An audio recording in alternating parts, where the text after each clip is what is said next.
সঁচাকৈ 10 এপ্ৰিল দিনৰ 10 বজাতে ঘোষণা হ'ব নেকি অতি প্ৰত্যাশিত 2026 বৰ্ষৰ মেট্ৰিকৰ পৰীক্ষাৰ ফলাফল।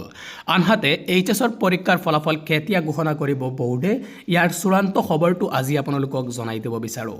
আমাৰ হাতত এই সন্দৰ্ভত মুখ্যমন্ত্ৰী হিমন্ত বিশ্ব শৰ্মাৰ মন্তব্যও আছে, তো আপোনালোকে ভিডিঅ'টো একেবাৰে শেষলৈ চাই থাকিব আৰু যদি চেনেলত প্ৰথমবাৰৰ বাবে আহিছে তেনেহ'লে ছাবস্ক্ৰাইব কৰি ৰাখিব, যাতে এনেধৰণৰ জৰুৰী আৰু সঠিক ইনফৰমেশ্যন সদায় লাভ কৰিব পাৰে।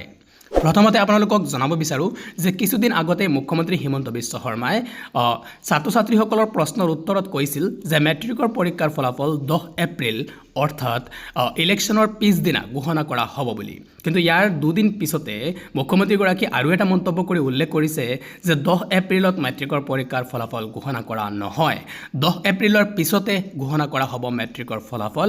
আনহাতে এইচএছৰ চূড়ান্ত ফলাফল 20 এপ্ৰিলৰ আগতে ঘোষণা কৰাৰ কথাও উল্লেখ কৰিছে।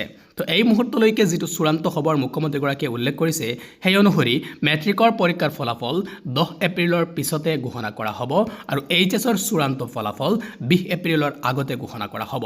আমাৰ হাতত মুখ্যমন্ত্ৰী হিমন্ত বিশ্ব শৰ্মাৰ দুটা মন্তব্য আছে, এই দুটা মন্তব্য আপোনালোকক একে একে শুনাই লৈছোঁ। তো আপোনালোকে ভিডিঅ'টো সকলো বন্ধু বান্ধৱীলৈ শ্বেয়াৰ কৰি দিব, যাতে তেওঁলোকেও এই বিষয়ে নিশ্চিত হ'ব পাৰে যে আচলতে ফলাফল কেতিয়া ঘোষণা কৰা হ'ব আৰু যেতিয়া মেট্ৰিকৰ ফলাফলৰ তাৰিখ চূড়ান্ত হ'ব আপোনালোকে এই চেনেলৰ যোগেদি সকলোতকৈ আগতে খবৰটো লাভ কৰিব পাৰিব। ইয়াৰ বাবে আপোনালোকে ভিডিঅ'টো শ্বেয়াৰ কৰিব আৰু চেনেলটো ছাবস্ক্ৰাইব কৰি ৰাখিবলৈ নাপাহৰিব।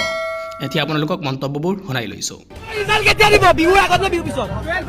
10 এপ্ৰিল মেট্ৰিকৰ ৰিজাল্ট 10 এপ্ৰিল। থেংক ইউ, পাছ কৰাই দিব।